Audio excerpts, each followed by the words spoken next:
Hello tout le monde, aujourd'hui on vous fait une vidéo un peu différente de ce qu'on fait d'habitude. On va parler simulation.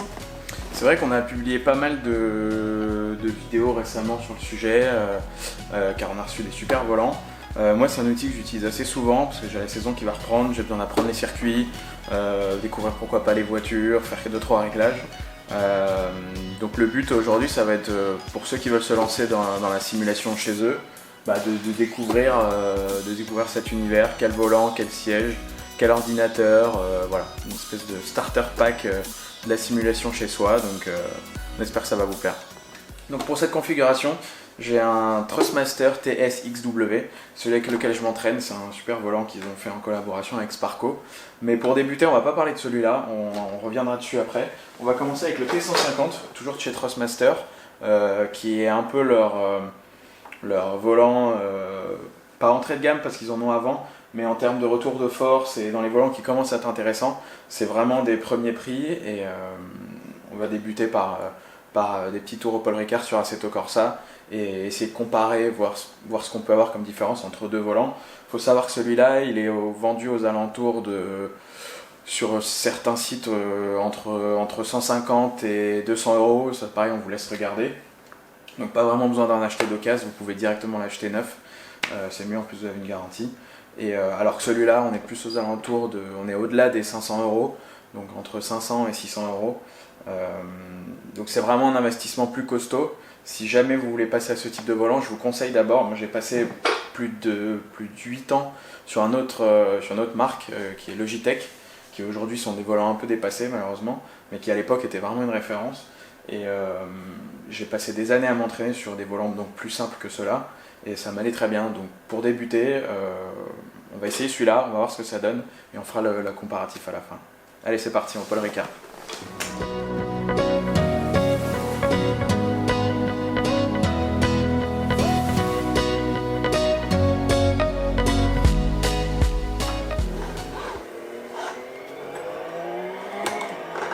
Bon allez, donc on va partir sur un tour chrono, sur ce 3.8 du Paul Ricard.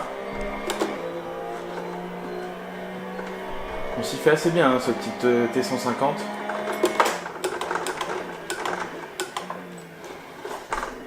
Donc là, virage assez serré, assez piégeux, on peut sentir assez large.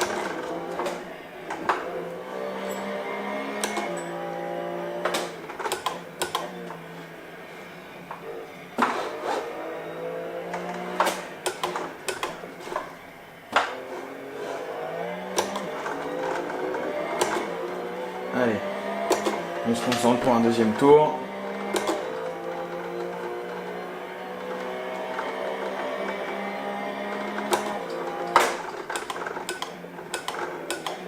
On reste bien à gauche. On va accélérer tôt.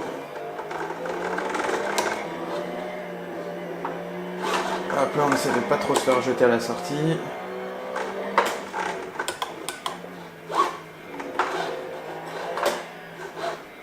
Bien la deuxième corde.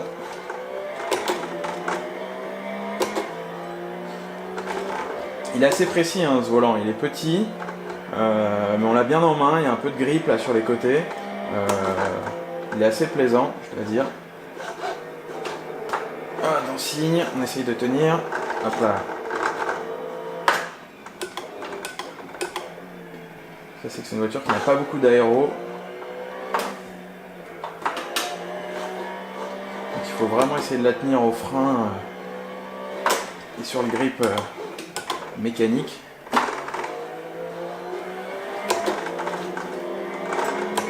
vient de passer le banc d'or. Hop là. On a fait pivoter, on reste bien à l'intérieur.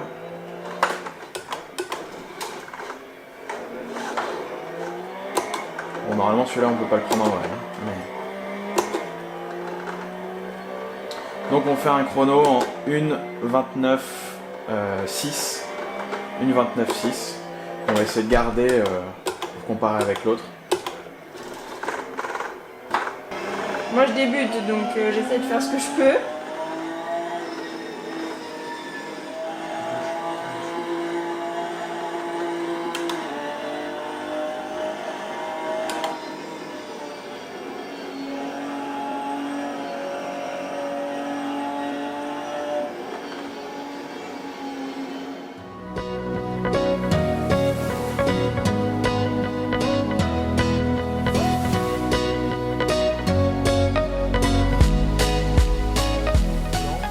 le TSXW qu'a sorti Thrustmaster en collaboration avec Sparco. Donc on est sur un volant entre guillemets assez pro, un des plus pros qu'ils ont développé avec le meilleur retour de force. On peut voir que ça ressemble à un vrai volant de course avec pas mal de boutons qu'on peut configurer. Il faut savoir que ces petits stickers, c'est moi qui les ai installés en rapport avec ce que j'ai envie d'avoir comme bouton. Derrière on a des palettes en métal qui ressemblent à des vraies palettes comme ce que j'ai dans une voiture de course. Un volant en Alcantara. On est vraiment, c'est une reproduction de l'ambiance qu'on peut avoir dans une voiture de course. Allez, un dernier. On freine bien tard.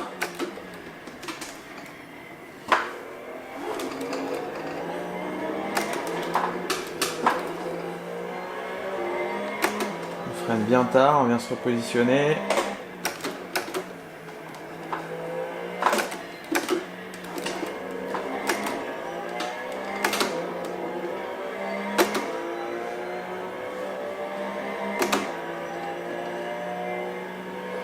Là, on va essayer de passer signe avec pas mal de vitesse.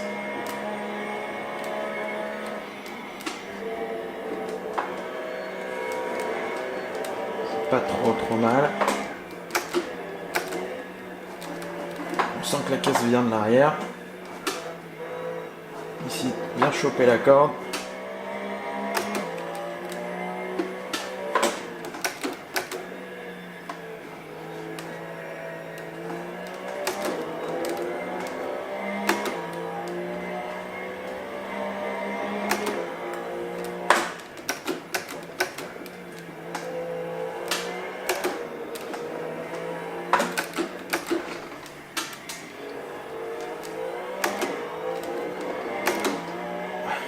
Allez, dernière ligne droite. On baisse la tête. 1,29,550. Tout à l'heure, on a fait 1,29,600 et quelques. Je me souviens plus exactement. Donc, en 4 tours à chaque fois à peu près. J'ai pas fait de setup, j'ai pas changé grand chose. J'ai juste pris la voiture comme elle était. Donc, on peut voir qu'au final, on a à peu près les mêmes perfos. Ça change pas grand chose.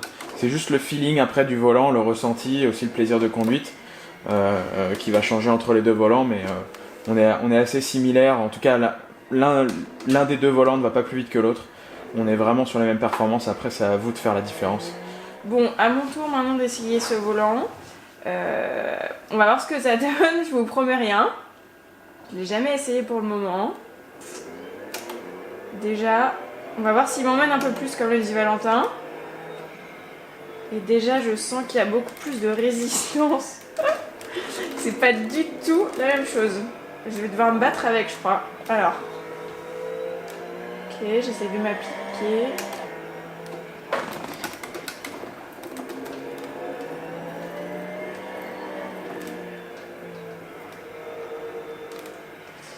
Je le redis, moi je fais ça pour m'amuser, donc c'est vrai que... Ah oui, non, là, c'est compliqué. Bon, alors...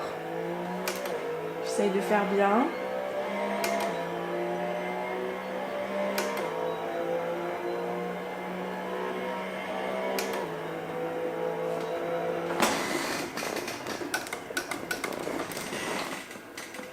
C'est vrai que j'avoue que celui-là m'emmène vraiment à droite à gauche. J'ai pas trop de contrôle. C'est beaucoup plus difficile quand on débute. Après, c'est vrai qu'il se rapproche des vraies sensations, parce que moi qui ai déjà eu l'occasion d'essayer quelques voitures sur des circuits, donc ce volant se rapproche des vraies sensations. Il est quand même clairement ouf. C'est assez impressionnant, mais pour moi, je pense qu'il est trop perfectionné, on va dire. Je pense que pour débuter, c'est pas le bon volant. Celui que j'ai essayé tout à l'heure est beaucoup mieux pour moi en tant que débutante. Voilà, parce que là, je fais que des bêtises. On se retrouve donc pour la conclusion de cet essai simulation. Qu'est-ce que t'en as pensé, Valentin? On a eu deux volants de chez Thrustmaster. Un qui est plus typé pro, on va dire. L'autre qui est plus typé débutant, ou en tout cas pour les destiner aux personnes qui ont envie de se lancer. Ouais, c'est vrai. Oui, c'est vrai qu'on a eu l'occasion d'essayer du coup les deux volants comme il le disait. Moi, je suis passée déjà par, on va dire, le volant de base. entrée de gamme, avec lequel je me suis sentie le plus à l'aise. C'est vrai qu'avec l'autre, le plus pro, je me suis sentie emmenée complètement. Après, c'était la première fois que je roulais sur le Paul Ricard avec cette config, etc. Donc c'est sûr que c'était pas évident. Mais pour moi, celui qui correspond le mieux à mes envies, à mon niveau aussi, c'était celui-ci. Parce que c'est vrai que celui-là, il est très cool. Ça te donne beaucoup de réalisme, mais il est encore un peu compliqué quand on n'a pas le niveau. Ouais, c'est vrai que forcément, moi du coup, même si j'ai beaucoup apprécié celui-là, et d'ailleurs j'ai fait les mêmes temps, comme vous avez pu voir, j'ai fait les mêmes temps sur les deux volants. Donc au niveau de la performance pure, il n'y a aucune différence. La seule chose, c'est au niveau du retour d'information. C'est vrai que j'ai beaucoup plus de retour d'information avec ce volant-là, ne serait-ce que par sa taille qui certes est moins accessible, mais permet plus de précision. On a pas mal de réglages possibles, beaucoup de retours d'informations, donc du sous-virage, du sur-virage, des mouvements de terrain, plein de choses. Alors on se fait plus balader, c'est un peu plus sportif, ça m'est arrivé d'être un peu chaud à la fin, un peu comme si j'avais fait une petite séance de sport à la fin d'une session. Ça donne un peu mal au bras quand même. Ouais, mais on a une vraie puissance sur ce volant-là qui se rapproche assez fortement de ce qu'on peut avoir dans une vraie voiture de course. C'est assez bluffant. Donc pour conclure... si vous voulez connaître le prix à peu près pour vous préparer vraiment un simulateur, vas-y, explique Valentin combien c'était à peu près pour notre config. Nous on a fait une config assez basique, entre guillemets. Basique ne veut pas dire peu coûteuse, mais on a pris un Playseat, donc la marque la plus répandue. C'est aux alentours de 300 € à peu près. Un ordinateur, on a pris une tour assez puissante sans toutefois avoir une machine de guerre qu'on a payé environ 650-700 €. Aujourd'hui, vous pouvez avoir des choses très bien pour ça. Surtout avant d'acheter la tour, regardez les jeux auxquels vous voulez jouer. Regardez les configurations qu'il faut avoir et prenez une petite marge, parce que si vous prenez juste ce qu'il vous faut actuellement, dès que le prochain opus sortira, vous vous retrouvez un peu dépassé, et c'est quand même un petit investissement. Une tour, c'est quelque chose qu'on garde en général au moins 4-5 ans, sauf pour les gamers pro, mais nous c'est pas notre cas, donc on va pas en racheter tous les ans. Et ensuite il y a ces volants, donc celui-là on est aux alentours de 150-200 € celui-ci, et celui-là un peu plus cher et au plus haut. Ouais, celui-là on est plus aux alentours de 500-550 €. Après c'est normal, c'est pas du tout le même objet. Là on a quelque chose de plus résistant, plus accessible, moins fragile, avec de la silicone. Ici on a un volant en Sparco en Alcantara. Qui s'adapte aussi à la PlayStation d'ailleurs, celui-là. Celui-là est adapté à la PlayStation et PC, celui-là PC et Xbox. Donc faites bien attention. Regardez bien toutes ces configurations, sinon vous pouvez être déçus. Il faut bien se renseigner avant d'acheter, aller regarder les forums, les vidéos, toutes ces choses-là. Vous avez plein d'informations, mais surtout, voilà. N'hésitez pas à nous poser des questions sur Magasoline. Vous pouvez commenter, nous envoyer des messages si vous avez besoin de configurer le vôtre, on vous répondra avec plaisir. On s'est pas mal renseigné avant d'en avoir, donc voilà. Mais en tout cas, on est très content aujourd'hui. Mylène peut un peu découvrir les pistes de son côté quand on va faire une journée sur circuit, et puis moi je m'entraîne dessus dans le vrai sens du terme, c'est-à-dire que ça permet de se remettre vraiment dans le bain, de retrouver des sensations, de se mettre les circuits dans la tête, surtout ceux qu'on connaît pas. Donc c'est un vrai bel outil et puis aussi un outil pour s'amuser. Très fun. Donc c'est assez cool. Si vous voulez faire du rallye, de la F1, enfin voilà, moi je m'amuse à faire du rallycross de temps en temps, donc voilà. vous voyez. Donc on peut découvrir plein de choses et avec pas mal de réalisme, ce qui était encore impossible il y a quelques années. Voilà. Bon. Merci de nous avoir suivis. N'hésitez pas à laisser un petit commentaire ou contactez-nous si vous avez des questions. Voilà, on espère que ça vous aura plu. C'est un nouveau format. À très vite. À bientôt. Ciao.